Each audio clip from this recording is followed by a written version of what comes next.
दोस्तों सन 1299 में उस्मान गाजी ने इस सल्तनत की नींव रखी थी और आगे चलकर ये सल्तनत बेहद ताकतवर बन गई और 623 सालों तक कायम रही। उस्मान और उरहान गाजी की लीडरशिप के अंदर ये सल्तनत काफ़ी आगे बढ़ी और दोस्तों सन 1453 में उस्मानिया सल्तनत के ही 21 साल नौजवान सुल्तान महमद फ़तेह ने कुश्तुनतुनिया को जीत लिया था और हज़ारों साल से कायम बाज़ंतीन सल्तनत को भी ख़त्म कर दिया था। दोस्तों महमद फ़तेह एक काबिल सुल्तान थे, इसलिए उन्होंने हर किसी को कुश्तुनतुनिया में रहने की इजाज़त दी थी, चाहे वो मुस्लिम हो, ईसाई हो या यहूदी हो, कोई भी शहर में रह सकता था। और इसके बाद इस शहर का नाम कुश्तुनतुनिया से बदलकर इस्तांबुल कर दिया जाता है और इसे उस्मानिया सल्तनत की नई राजधानी भी बना दिया जाता है। लेकिन दोस्तों उस्मानिया सल्तनत अभी भी अपने चरम पर नहीं पहुंची थी। दोस्तों सुल्तान सुलेमान और उनके वालिद सुल्तान सलीम अव्वल के दौर में ये सल्तनत बेहद ताकतवर बन गई।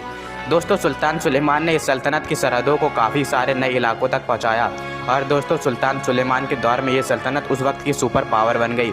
दोस्तों ये सल्तनत बेहद बड़ी और ताकतवर थी।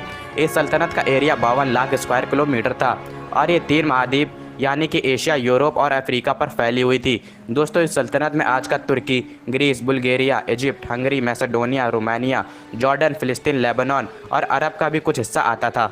लेकिन दोस्तों एक वक्त ऐसा भी आया था जब ये सल्तनत ख़त्म होने वाली थी, क्योंकि तैमूर सल्तनत के सुल्तान तैमूर लेन ने उस्मानिया सल्तनत को अंकारा की जंग में हरा दिया था और इस हार की वजह से बढ़ती हुई उस्मानिया सल्तनत कुछ वक्त के लिए आगे बढ़ना बंद कर देती है।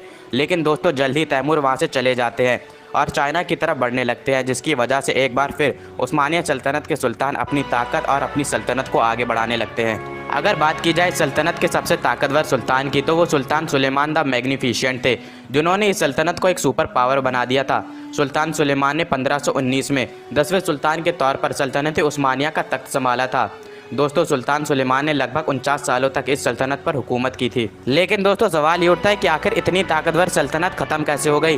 दोस्तों फर्स्ट वर्ल्ड वॉर की शुरुआत में ही सल्तनत उस्मानिया काफ़ी कमज़ोर हो गई थी और फिर इसके बाद सन 1914 में सल्तनत उस्मानिया ने इस जंग में हिस्सा ले लिया और जर्मनी, ऑस्ट्रिया और हंगरी के साथ हाथ मिला लिया और इसकी वजह से 623 सालों से कायम एक अजीमो साल सल्तनत ख़त्म हो जाती है और इस सल्तनत के आखिरी सुल्तान महमद 6 थे। दोस्तों